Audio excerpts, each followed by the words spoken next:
Glória a Deus. Gênesis, capítulo 6, verso 5. E você vai segurar aí. Eu quero começar com as seguintes questões. Algumas perguntas que eu quero que você responda no seu coração. Quem eu era no passado? Uma percepção de si mesmo. Quem eu sou no presente, agora? O que Cristo fez por mim espiritualmente. O que é identidade? A primeira coisa que nós temos que entender é o significado da palavra identidade. Existe a identidade nacional, ok? Que todos nós temos, o nosso Registro Nacional de Identidade. Ali tem alguns dados a nosso respeito. Por exemplo, o nosso nome por completo, certo?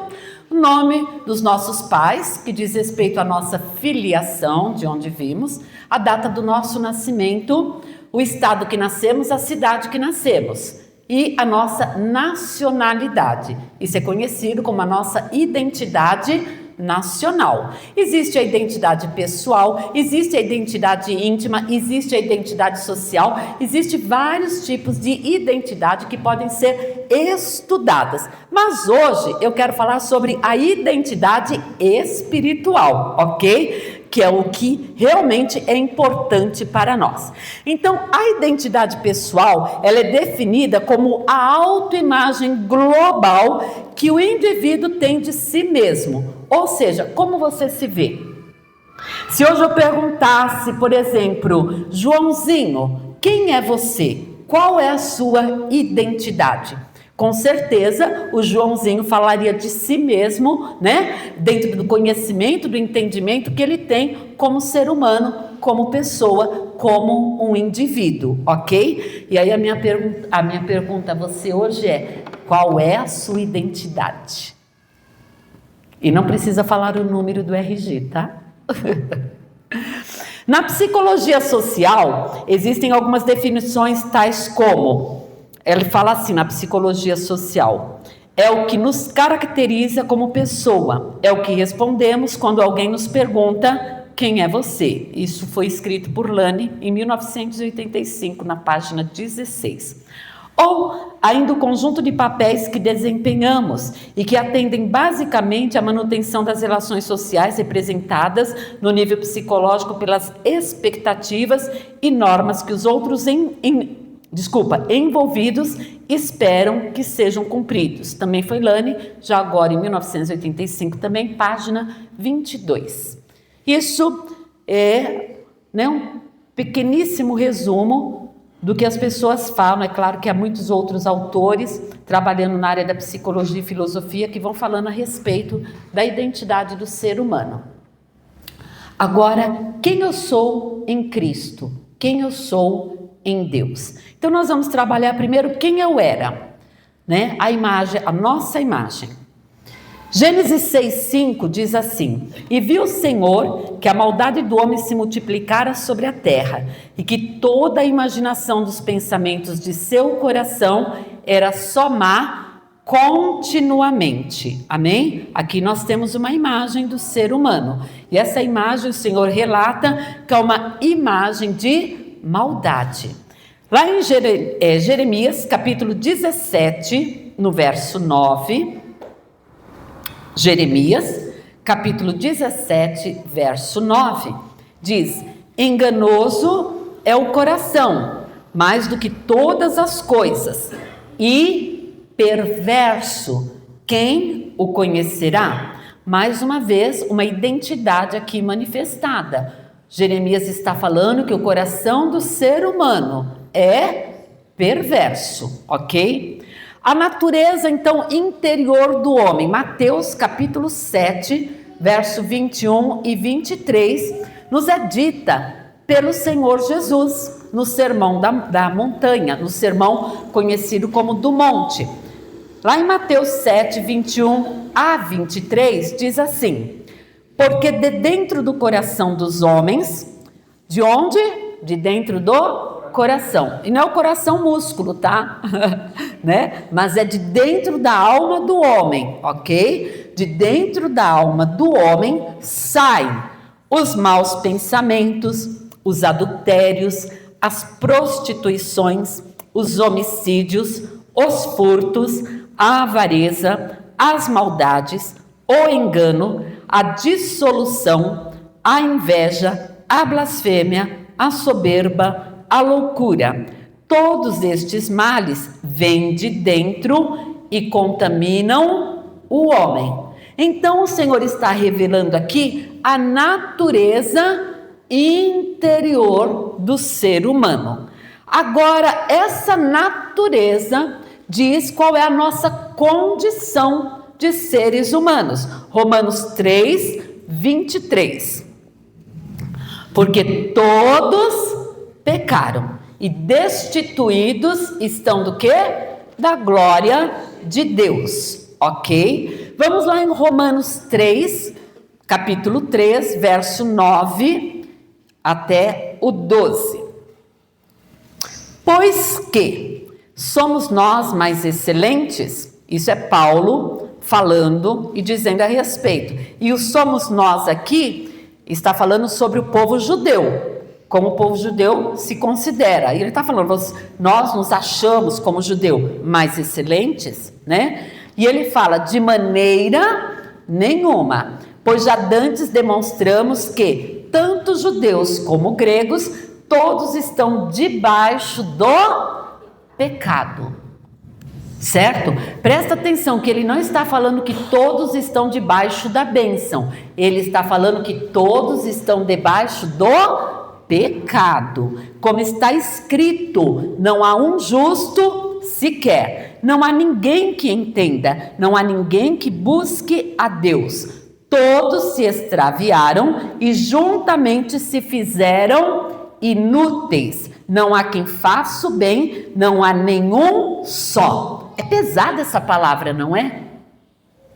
É pesada essa palavra, mas aqui ele está falando de uma natureza, do interior do ser humano, da capacidade do homem, da realização de coisas ruins, de maldades, queridos. E hoje você com uma natureza em Cristo, você fala, eu não teria coragem, mas eu descobri uma coisa, que o ser humano, ele é capaz de praticar as piores atrocidades que pode existir e que pode conceber uma mente. Sabia disso? Se você ler alguns livros que falam os piores, né, os piores líderes do mundo, as mulheres assassinas do mundo, os homens assassinos do mundo, e você tem livros a respeito disso, e você percebe o grau de malignidade é uma coisa absurda, porque até que ninguém mexa com a pessoa está tudo bem, mas de repente isso pode se tornar uma coisa terrível, terrível. E isso é muito horrível. E quando a palavra de Deus fala que não há nenhum justo sequer e não há ninguém que busque ao Senhor, queridos, é uma verdade dentro desta condição do homem andar na prática do pecado e do homem ter essa natureza interior má. Agora, o conhecimento do eu. Romanos 7, 18. O apóstolo Paulo, ele diz assim, porque eu sei que em mim, isto é, na minha carne, não habita bem algum. E com efeito, o querer está em mim. Olha só, o querer está em mim, mas não consigo realizar o bem. Não é que ele não queira, é que ele não consegue, por conta da natureza, Agora, a identidade que caracteriza a natureza de todo ser humano é a do pecado. E aí eu fui pesquisar um pouco sobre as várias línguas antigas que falam a respeito do significado da palavra pecado. Porque para nós o entendimento de pecado é muito generalizado. E nós instituímos mais ou menos assim, pensamos, pecado, mentir, roubar, falar palavrão, adulterar, não é essas coisas? Matar, nós temos, né, uma porçãozinha, né, um pacotinho que vem aquilo que é pecado e aquilo que nós achamos que não é pecado. Mas a coisa, queridos, vai muito além do que somente essas referências que eu acabei de falar. Então, no grego, a palavra pecado, armatia, no Novo Testamento é usado no grego antigo, tá? Que significa o tiro ao alvo. Tiro ao alvo, tá? Então, o tiro com um arco significa o que pecado no grego? Fala comigo, errar o alvo. Errar o alvo. Errar o alvo significa pecar. O pecado, portanto, não é visto como um ato de pura maldade, mas como um desvio do propósito, da verdade ou do caminho correto. O que aconteceu com Adão e Eva? Eles se desviaram do propósito. Eles se desviaram do propósito, erraram o alvo. Quando o Senhor disse para não comerem, né, do fruto do conhecimento do bem e do mal. E aí, por decisão própria, eles falaram, não, nós vamos comer sim. Ou seja, Deus tinha um alvo, um propósito. E neste momento eles se desviaram do alvo e do propósito quando então desobedeceram a ordem. E então se fizeram pecadores. Por quê? Porque erraram o alvo. Porque a desobediência fez com que eles saíssem da vontade de Deus e eles então caminharam e trilharam pelo próprio caminho. É como você estar numa estrada, quem já pegou estrada, pega aí a Bandeirantes, a Anhanguera, e você vai indo, vai entrando por Minas, vai chegando até Goiás, né? Vai fazendo o seu percurso e de repente você para no posto, vai abastecer e alguém fala, não, mas tem um atalho para você chegar em tal cidade. E aí no meio do caminho você encontra o atalho e vai embora. E depois você descobre que o atalho vai te levar a se perder, porque você não vai chegar a tal cidade. Você deveria ter permanecido no caminho, que era o correto. E você tomou o atalho. E no atalho você se perdeu. Eu creio que todo mundo já fez isso em alguma situação ou outra, de se perder. Na verdade, o pecado significa que o homem, num determinado momento, ele se perdeu do propósito maior. E Deus nos criou, qual foi o propósito? Deus nos criou para o louvor da sua glória. Amém? Então foi isso que fez com que o pecado introduzisse, quando o homem deixou de fazer aquilo que era para o louvor e glória de Deus e fez para si mesmo. Deu para entender?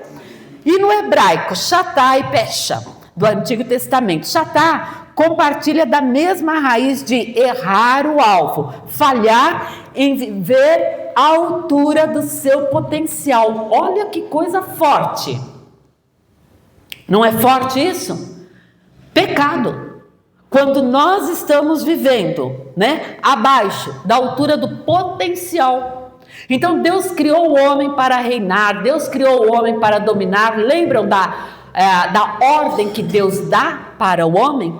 Mas tudo isso deveria ser esse domínio, esse reinado em plena harmonia com a vontade perfeita de Deus e não com a destruição que o homem opera, né? Com a destruição que ele faz sobre a terra, sobre a natureza, sobre as águas, sobre o próprio ser humano. Então, esse homem, ele não está hoje vivendo à altura da perfeição que Deus exige, da perfeição que Deus quer para que nós possamos viver uma vida santa, uma vida em plenitude de paz e de bênção, porque o pecado impede isso. Então, a inclinação do coração do homem é para o mal. É só nós vermos, por exemplo, os nossos rios. Todos eles são poluídos, matamos os nossos peixes, a nossa água não é 100% potável. Por quê? Porque a ganância do ser humano insiste em que ele quebre as leis que estariam trazendo para nós benefícios, saúde, uma vida mais saudável, um planeta mais saudável,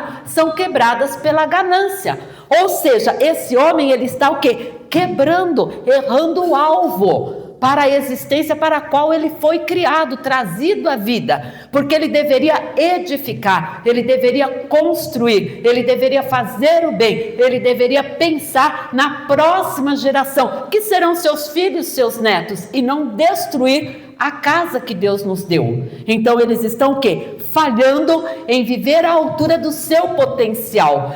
Por quê? Porque Deus dá o potencial necessário para que façamos aquilo que é o correto. Mas os caminhos, os atalhos para terem benefícios próprios e egoístas fazem com que a humanidade tome o quê? Rumos errados, falhando aqui em viver à altura do que Deus designou. E então se encontram todos em pecado.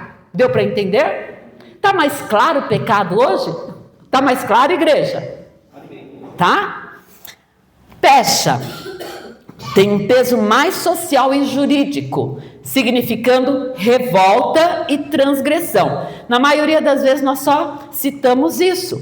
Ou a quebra de uma relação de confiança, como uma traição entre amigos ou cônjuges, tá? Então também aqui a palavra pecado no hebraico em alguns textos você vai encontrar chatá, em outros você vai encontrar pecha, tá? Então chatá, a falha em viver à altura do potencial que Deus pede que o ser humano viva, e pecha, que é a transgressão, a revolta, a traição, o adultério, a maldade, a prática da maldade em si. E no latim peccatum, deriva da raiz pes, que seria pes, né? Pes, significando, sabe o que? Dar um passo em falso ou tropeçar. Também é pecado. É a palavra pecado, né? E ela se encontra e se acha em alguns lugares na palavra de Deus. A ideia de alguém que perde o equilíbrio na jornada da vida, que em determinado momento da sua vida ela se perde e começa a fazer o que não deve ser feito, trazendo autodestruição ou destruindo outros, tá? E aí nós temos também no sânscrito papam. Aí tem a ver com as outras religiões, as religiões védicas, e no hinduísmo também, que se refere a ações que geram consequências kármicas negativas. Você já ouviu falar do famoso karma? Que as pessoas falam, o karma, que tem a ver exatamente com isso aqui, tá? Está profundamente ligado à ideia de poluição espiritual. A pessoa fala, o seu karma está pesado, está sujo. Por quê? Por conta da prática do pecado. Então, as religiões, né, principalmente as religiões, algumas asiáticas e indianas e tudo mais, elas professam isso, trazendo esse nome papam, tá? Que também é pecado, e a obscuridade da vida espiritual, a poluição, as trevas da vida espiritual, que obscurecem a consciência pura do indivíduo, impedindo ele de ser uma pessoa boa, tá? E aí nós temos no árabe também, que é dambi, eu creio que é assim que fala, e katiá. Dambi significa literalmente o que vem depois. E olha o significado árabe como é interessante para a palavra pecado. Ainda estamos falando da palavra significado do pecado nas línguas antigas. E ele diz assim, ou a consequência. Então, o que significa pecado para eles? A consequência, o que o homem plantar, isso ele vai colher, né? Então, focando no rastro negativo que o erro deixa na alma e no mundo. E é verdade isso, queridos. Vamos olhar, não precisamos ir à história antiga, vamos olhar a história recente, da época da grande pandemia até agora. Qual é o rastro bom que tem sido plantado nesses últimos 6 anos? Tá difícil, né, da gente pontuar coisas boas nestes últimos 6 anos. Eu acreditava que a pandemia, com toda a colheita de vidas que houve, com todas as perdas de vida que houve, ia mudar o coração do ser humano, ia tornar o nosso coração mais misericordioso, ia tornar-nos pessoas mais compassivas, mais pacientes. Mas o que eu percebi foi ao contrário. Foi ao contrário. Eu achei que nós íamos ser pessoas mais limpas, que cuidaríamos melhor da nossa higiene pessoal, da nossa higiene social, coletiva, urbana, geográfica. E não é isso que acontece. Ontem, por exemplo, quando nós voltamos para casa, né? Estávamos no culto e houve a Copa do Mundo, houve o nosso time, né? Brasil ali disputando pela medalha, teve o jogo e houve vários lugares onde as pessoas se reuniram para coletivamente assistirem o jogo, certo? Até aí tudo bem, mas o que ocorreu depois disso? Eu não sei onde você mora, mas o caminho que eu fiz só tinha lixo, copos, papéis, garrafas jogadas, uma ruaça na rua, uma coisa feia de se ver aos nossos olhos. Mas vocês lembram que um dos pontos chaves da pandemia se chamava higiene? Para não nos contaminarmos com o vírus da Covid, lembram disso? Tínhamos que lavar as nossas mãos, né, usar álcool gel, higienizar a nossa casa, nossos sapatos, nossa roupa, nossos alimentos, o escritório onde trabalhávamos, né? Se fôssemos cumprimentar uma pessoa, já tomávamos o devido cuidado para higienizar. Lembram disso? Eu achei, na minha inocência, que isso ia se tornar um bom hábito. E eu me lembro que eu fui à praia. Naquela época eu ainda tinha casa na praia. E quando eu coloquei os meus pés nas águas, gente, era uma coisa linda. Eu nunca vi na praia grande os peixes ali na ponta. Mas estava lotado de peixe. E eu fui entrando e vendo peixes com a água limpa. Você sabe que Praia Grande não é limpa. Mas por que ela estava limpa? Porque não estava ali a presença dos homens que sujam. E se encaixa exatamente aqui, nesse catear, tá? Que retorna aqui, que dá aquele rastro negativo que a alma do ser humano possui e que ele planta em todo mundo, trazendo a destruição do seu interior, se move de forma exterior para que todos possam ver. Isso é muito ruim, queridos. E o catear retoma a ideia de errar um alvo ou cometer um erro, tá? Então veja bem, isso mostra que na essência original o pecado é compreendido como um estado de desvio do caminho e do propósito que Deus, o nosso Criador, preparou para a raça humana, para a sua existência. Por isso que Isaías lá, pode abrir Isaías 59, verso 2, pode projetar para mim, por favor. Não estou vendo mais o Daniel? Ah, tá. Então vamos lá. Isaías 59, glória a Deus. Verso 2, diz assim: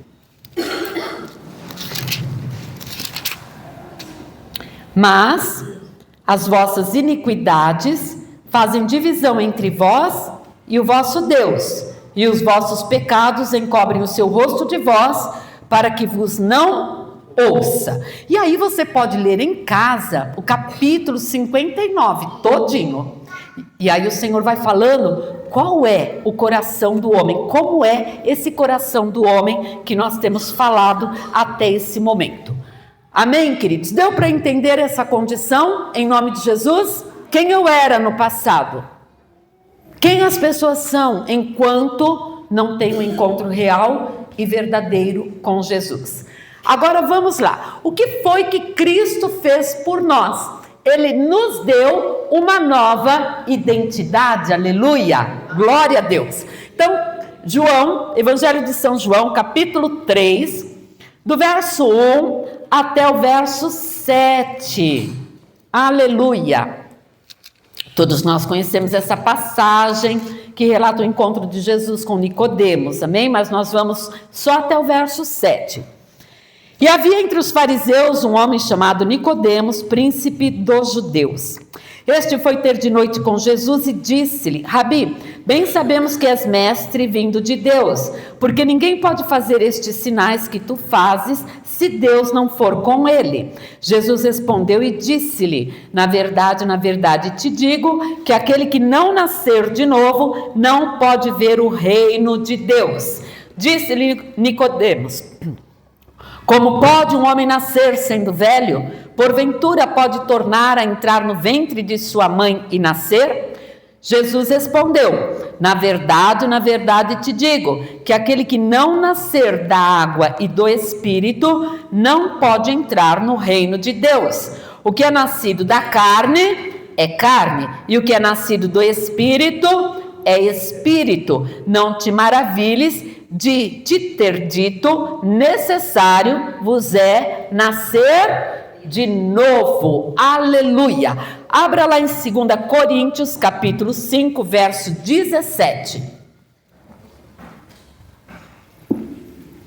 2 Coríntios, capítulo 5, verso 17. A palavra diz assim: assim que se alguém está em Cristo, nova criatura é. As coisas velhas se passaram, eis que tudo se fez novo. Aleluia. Lembra o que eu falei? Passado. Lembra? Quem eu era? Meu passado. Tá? Então, o que o Senhor está falando? Que esse passado que nós acabamos de falar, que essa natureza de pecado, que essa inclinação para o pecado, que faz parte da natureza, que faz com que do nosso coração saia tudo aquilo que contamina, que o Senhor Jesus relatou lá em Mateus 7, o que diz? Estas coisas ficam para trás quando Jesus entra na nossa vida. Aleluia. Agora vai lá em Romanos 6,4. Romanos 6,4, ele fala assim: de sorte que fomos sepultados com ele pelo batismo na morte, para que como Cristo ressuscitou dos mortos pela glória do Pai, assim andemos nós também em novidade de vida. Aleluia. A palavra de Deus nos mostra que o Senhor dá condição para que todo aquele que vem a Ele não ande mais dessa forma que nós lemos ali atrás, mas agora que ande em novidade de vida. Por quê? Porque nós morremos para o pecado e nascemos para Cristo na vida eterna pelo sangue do Cordeiro. Recebemos a condição de andarmos em novidade de vida, porque Cristo veio habitar em nós. Amém? Então, isso é possível. Fala comigo, filiação. João 1,12.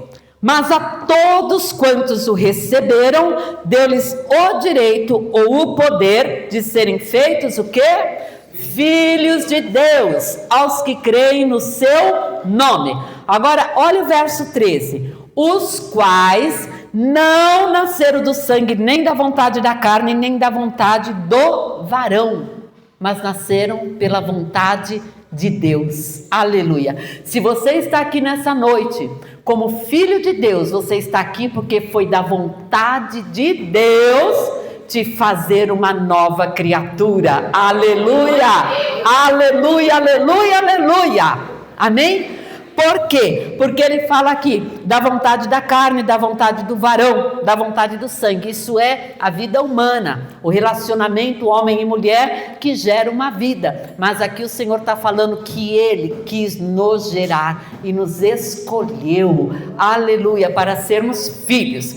Nós nascemos de Deus, fomos gerados pelo Espírito por meio da sua palavra, aleluia. Agora eu quero que você pense uma coisa. No princípio criou Deus os céus e a terra era sem forma e vazia, e o Espírito pairava sobre a face das águas. E nós percebemos que então esse pairar né? Em alguns estudos fala que como se estivesse chocando, dando vida àquilo. Agora, olha o que a palavra de Deus fala, que nós fomos regenerados pela palavra do Senhor, pela obra do Espírito. Então o Espírito Santo veio na nossa vida, quando alguém pregou para nós, alguém pregou a palavra de Deus, e ao pregar a palavra de Deus, deu a ação do Espírito Santo sobre as nossas vidas, que começou a gerar em nós a fé que a palavra diz, a fé vem pelo ouvir e o ouvir da palavra de Deus, na operação do Espírito Santo. E como na criação do mundo, queridos, nós fomos em Cristo, pelo poder do Espírito, pela pregação do Evangelho, nós fomos criados por Deus, nascidos para Deus.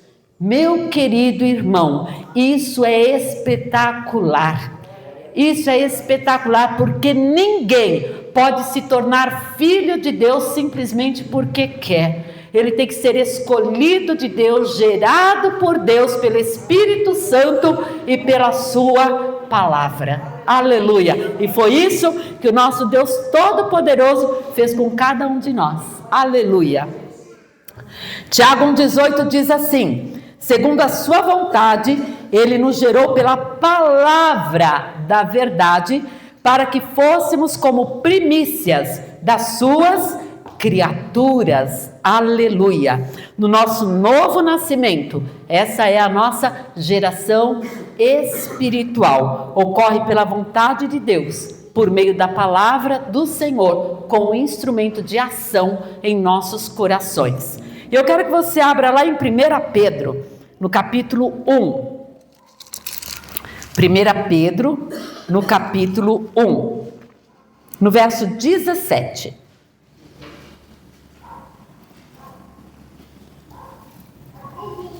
Aleluia. Glória a Deus. 1 Pedro, capítulo 1, verso 17 ao 23. E se invocais por Pai, filiação. Amém? Fala, eu sou filho de Deus. Que coisa boa, né? Que coisa maravilhosa. E se invocais por Pai aquele que, sem acepção de pessoas, julga segundo a obra de cada um, andai em temor durante o tempo da vossa peregrinação, sabendo que não foi com coisas corruptíveis, como prata ou ouro, que fostes resgatados da vossa vã maneira de viver, que por tradição recebestes dos vossos pais, mas com o precioso sangue de Cristo, como de um cordeiro imaculado e incontaminado, o qual, na verdade, em outro tempo foi conhecido, ainda antes da fundação do mundo, mas manifestado nestes últimos tempos por amor de vós. E por ele credes em Deus, que o ressuscitou dos mortos e lhe deu glória, para que a vossa fé e esperança estivessem em Deus. Purificando a vossa alma na obediência à verdade, para amor fraternal não fingido, amai-vos ardentemente uns aos outros com um coração puro, sendo de novo gerados, não de semente corruptível. Essa semente corruptível é aquilo que é feito entre os homens, mas da incorruptível, pela palavra de Deus, aleluia, viva e que permanece para sempre, aleluia. Nós fomos gerados pela palavra de Deus. E aí, igreja querida, eu quero te dizer uma coisa. O Senhor diz, passará os céus e a terra, mas a sua palavra não passará. E a palavra de Deus é o poder de Deus para fazer nascer novos filhos no Senhor, por meio do sacrifício perfeito de Jesus na cruz do Calvário, porque o sacrifício do Senhor foi o sangue perfeito incontaminado, para trazer redenção, para trazer perdão, para lavar-nos de todo o pecado, aquela condição do passado, aquela natureza que nós comentamos aqui, que somos pecadores, amém? Mas agora em Cristo, justificados pela fé, nós temos paz com Deus por meio de Jesus Cristo, nosso Senhor, porque o seu sangue nos purifica de todo pecado e de toda injustiça. E pelo sangue do Cordeiro vertido na cruz, o nosso nome está escrito no livro da vida. Aleluia! Glória a Deus por isso. Como é bom ser salvo e como é bom ter a certeza da salvação e da vida eterna. Amém? Então agora, a minha nova identidade em Cristo me faz o quê? Vai lá em Efésios, que eu quero que você saia da casa do Senhor nessa noite com muita alegria, sabendo quem você é. Lembra da identidade? Começamos com a identidade. E a pergunta foi: quem é você?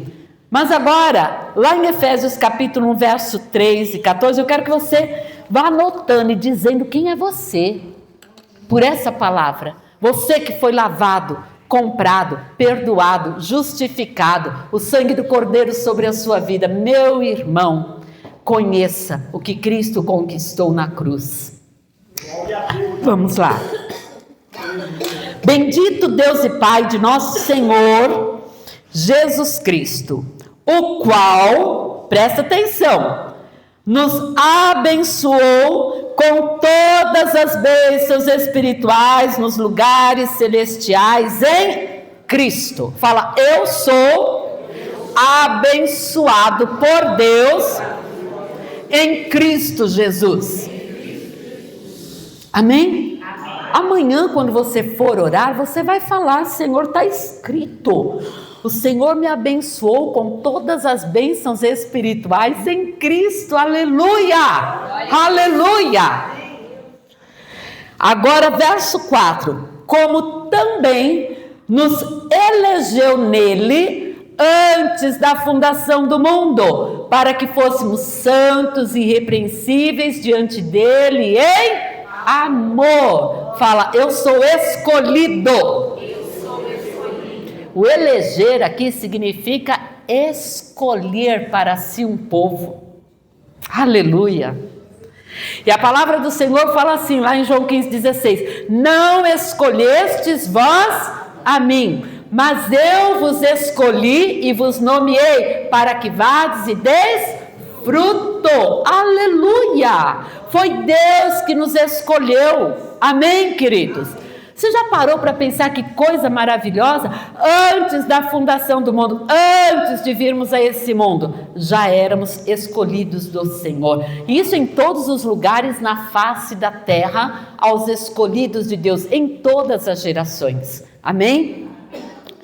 E ele fala aqui: e nos predestinou para filhos de adoção por Jesus Cristo. Como ele nos escolheu antes da fundação do mundo, foi determinado que nós fôssemos os filhos de Deus em Jesus Cristo, para si mesmo, segundo o beneplácito de sua vontade.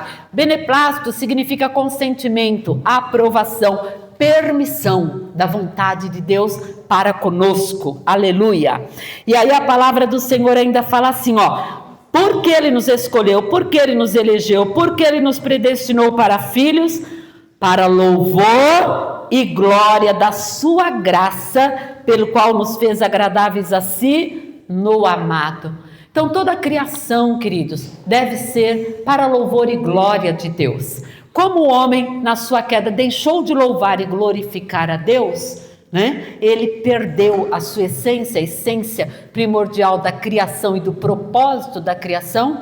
Deus enviou o seu Filho para restaurar essa criação caída, decaída, e levá-lo ao plano original. Fomos criados para louvor e glória do Senhor e para vivermos debaixo da bênção de Deus, que eu sempre digo, enriquece e não acrescenta dores. Aleluia! E que ele tornou abundante para conosco em toda... Verso 7. Em quem temos a redenção pelo seu sangue. Aleluia. A remissão das ofensas segundo as riquezas da sua graça. Que ele tornou abundante para conosco em toda sabedoria e prudência, descobrindo-nos o mistério da sua vontade, segundo o seu beneplácito, que propuser em si mesmo, de tornar a congregar em Cristo, olha aqui Jesus resolvendo tudo, de tornar a congregar em Cristo todas as coisas, na dispensação da plenitude dos tempos, tanto as que estão nos céus como as que estão na terra. Nele digo, em quem também fomos feitos herança, havendo sido predestinados conforme o propósito daquele que faz todas as coisas segundo o conselho da sua vontade, com o fim, novamente, de sermos para louvor da sua glória, nós, os que primeiro esperamos em Cristo, em quem também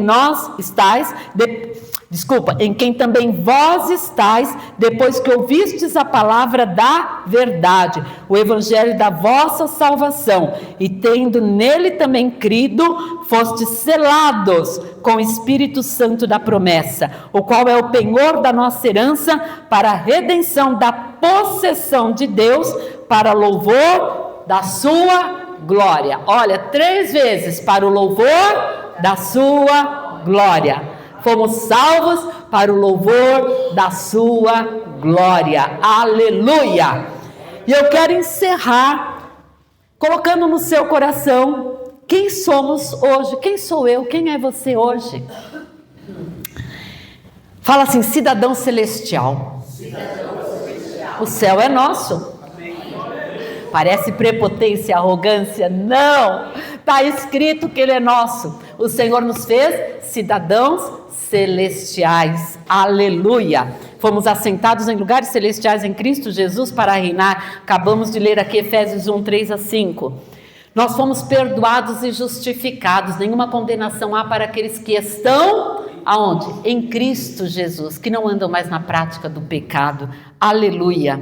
Fala assim, sou perdoado e justificado pelo sangue de Jesus.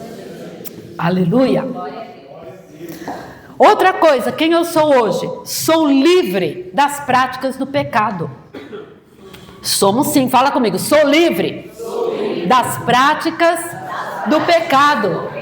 Por quê? Porque era da natureza humana sem Cristo. Mas aquele que nasceu de novo, as coisas velhas, e eis que tudo se fez novo. Essas coisas não estão mais no nosso coração. Aleluia.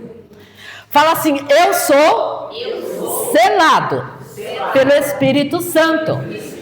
Amém, queridos? Há um selo, uma marca. A marca de Cristo pelo Espírito Santo de Deus na sua vida. Esse selo significa pertencimento. O selo do Espírito Santo na vida de cada crente significa você pertence a Deus. Aleluia! Aleluia! Pertencemos ao Senhor. Glória a Deus! Outra coisa fala, eu tenho acesso direto a Deus por Jesus. Aleluia! O Senhor é o nosso mediador, amém? Quando nós falamos, Pai, em nome de Jesus, pelo sangue do Cordeiro que está sobre a minha vida, eu me achego a Ti em oração, eu me achego a Ti para Te cultuar, eu me achego a Ti para estudar a Tua palavra, eu me achego a Ti para Te adorar. Aleluia! Os céus estão abertos, você entrou no céu. Você pensa que você está na terra, mas você está no céu quando você fala isso. É como se você estivesse assim, imaginando, né? Porta aberta aqui, toque, toque. Toque, toque é o acesso. Pai, em nome de Jesus, eu entro na sua presença. Toda vez que você se vê em oração, saia da terra e espiritualmente entre no céu, porque é lá que tudo acontece, é lá que toda bênção vem, é lá que toda provisão vem, é lá que todo descanso é derramado, que toda força e toda unção é ministrada. Teu corpo está aqui, mas o teu espírito está na doce comunhão com o Senhor. É algo sobrenatural, é algo maravilhoso, que podemos viver de forma sobrenatural. E outra coisa, fala assim: minha vida tem propósito espiritual em Deus. Lá em Efésios 2:10 diz assim: porque somos feitura sua, criados em Cristo Jesus para as boas obras, as quais Deus preparou para que andássemos nelas. Você percebeu, estudando sobre o significado da palavra pecado, como a igreja de Cristo, ela surge trazendo uma nova proposta, a proposta original da criação? Você consegue perceber isso? Por quê? Porque a presença do Senhor, a ação do Espírito muda o nosso comportamento, transforma o nosso caráter. Você já viu um crente sujar toda a cidade? Não, porque é uma consciência do Espírito dentro dele, queridos, de conservação, de cuidado, de zelo com tudo, porque ele vê em tudo uma obra de Deus. Ele não é aquele, porque não é meu, eu vou destruir. Não é meu, mas eu vou cuidar porque é de outro. Amém?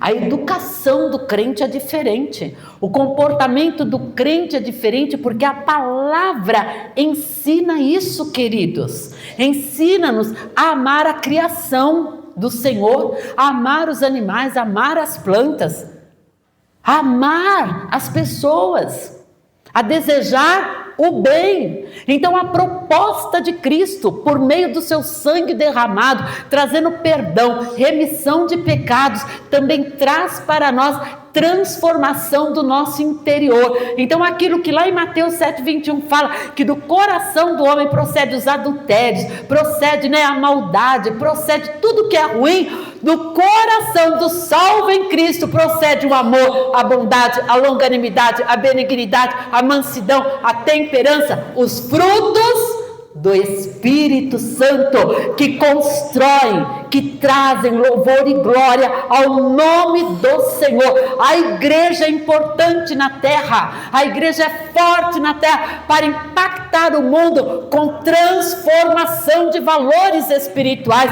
de valores eternos, de valores sociais, de valores familiares. A igreja, ela tem esse poder e essa autoridade quando ela entende o propósito dela para louvor e glória do Senhor. Eu sou transformado para mostrar que é uma nova proposta, que nós não precisamos viver a baderna do mundo, a violência, a matança do mundo, o ódio, as traições do mundo. Não, que nós podemos ser pessoas decentes, justas, que andam em amor, cuja palavra é sim, sim e não, não, amém? Pessoas firmes e constantes, pessoas abundantes, cheias da graça de Deus, com um vocabulário, com uma linguagem, com um caráter, com sentimentos e pensamentos elevados. Lembra o que nós falamos sobre a tradução do pecado? Viver abaixo, daquilo que você foi comissionado a fazer. É assim que a humanidade está vivendo. A humanidade sem Cristo está vivendo abaixo da proposta divina. Mas a igreja do Senhor se alinhou. A proposta do Senhor foi colocada em lugares celestiais e hoje ela é a luz do mundo e ela é o sal da terra, porque é um povo que nasceu de novo. Aleluia! Vamos ficar em pé. Aleluia, glória a Deus. Dá para cantar? Então vem. Então não vai precisar, Daniel, nós vamos cantar aqui, em nome do Senhor Jesus Cristo. Vamos orar, para nós encerrarmos a nossa transmissão. Feche os seus olhos, põe a mão no seu coração, agradeça a Deus. Depois de toda essa palavra ministrada, agradeça a Deus pelo que você é, por quem você é neste momento. Pai querido, nós queremos louvar, engrandecer e agradecer ao Senhor, porque em Cristo Jesus nós recebemos a proposta de andarmos em novidade de vida, pelo sangue do Senhor que foi vertido naquela cruz. Reconhecemos que somos e éramos pecadores, ó Senhor, condenados, mas agora pelo sangue do Cordeiro somos pecadores absolvidos e a redenção do Senhor está sobre a nossa vida, e nós recebemos do Senhor o favor e nos tornamos novas criaturas pela ação da Tua palavra no poder do Espírito Santo. Nós nascemos de novo da água e do Espírito, Senhor. Nós nascemos em Ti porque agradou ao Senhor nos escolher e nos nomear nessa terra para darmos fruto. E eu quero louvar e engrandecer o Teu nome pela Igreja de Cristo na face da terra, por milhares e milhares de homens e mulheres que professam a fé nestes dias, nesta geração, e que são luz, ó Senhor, e que são sal, e que são povo de Deus, redimido e lavado pelo sangue precioso. Em nome de Jesus, a Ti todo louvor, honra e glória. Aqueles que ainda, Senhor, não tiveram encontro real e verdadeiro contigo, que o Espírito da graça possa alcançá-los, que o Espírito do Senhor possa convencer, que a palavra possa entrar e promover a fé devida e a transformação e o encontro real e verdadeiro com o Rei dos Reis, com o Senhor dos Senhores, com o Salvador da humanidade. Em nome de Jesus eu peço, e eu te louvo e te agradeço. Amém. Deus abençoe.